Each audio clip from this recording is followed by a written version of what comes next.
سلامونه ملګرو، خدای وکړو او جوړ به وي. تاسو ګورئ ویسا خان سکیلز یوټیوب چینل او امید لرم چې تر دې دمه به ښه یاست.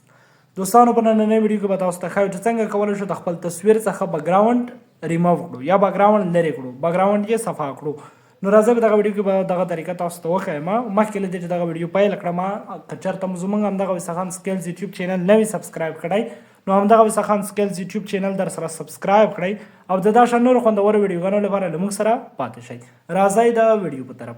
لومړی سر کې به تاسو راشئ پلی سټور ته. هر کله چې پلی سټور ته راغلی، دلته به تاسو ته دغه یو اپلیکیشن نوم ښایم، پاس ګورئ بګراونډ اریسر. کله مو چې په دې باندې کلیک وکړ، دغه څلورم یو کوم اپلیکیشن چې دی په دې باندې به کلیک وکړئ. دا به څنګه کوئ، تاسو به خپل موبایل ته در سره راډاونلوډ کړئ. هغې وروسته بس که تاسو انټرنیټ لرئ یا نه لرئ، نو دغه به تاسو راخلاص کړئ، پروا نه کوي. نو دلته به د لوډ فوټو باندې کلیک وکړئ. دلته به تاسو خپل یو تصویر ورته راواخلئ. مثلا ما دغه تصویر راواخیسته. کله چې تاسو دغه تصویر راواخلئ، پاس ډن وګورئ، د پاس کونج کې چیک په دې باندې به کلیک وکړئ. کله مو چې په دې باندې کلیک وکړ، تاسو ته دغه یوه صفحه راځي.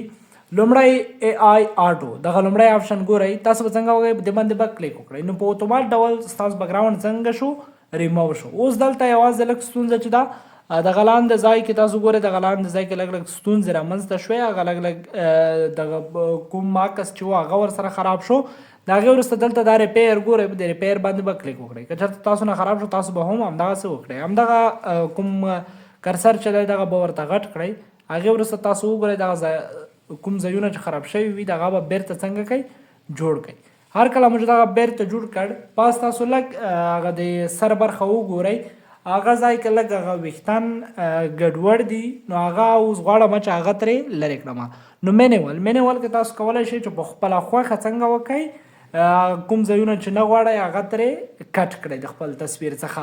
او میجیک کې بیا هم یوازې دغه کوم کرسر چې دی هغه لاندې دلته نږدې ورسره وړئ.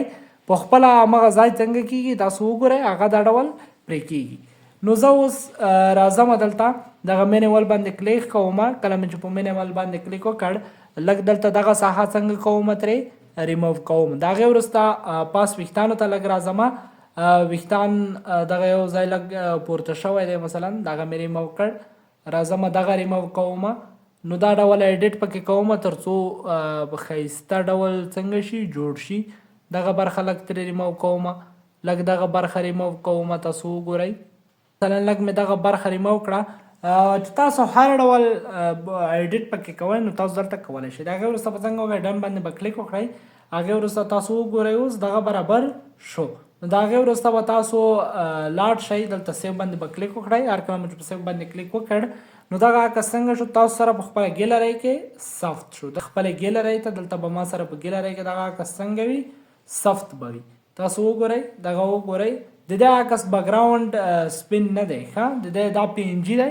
هر ځای ته چې تاسو وړئ، له دې څخه استفاده کولی شئ. مثلا وایډ بګراونډ ورکوئ، یلو بګراونډ ورکوئ، یا نور دا سره بګراونډونه، هر ډول بګراونډ مو چې خوښ و هغه څنګه کولی شئ، ورکولی شئ. نو امید لرم چې ویډیو مو د خوښې وړ ګرځېدلې وي او د داسې نورو ویډیوګانو لپاره لازما زموږ همدغه ویسا خان سکیلز یوټیوب چینل در سره سبسکرایب کړئ. تر بل ویډیو مو په الله سپارم. ښې شېبې، ښه وختونه.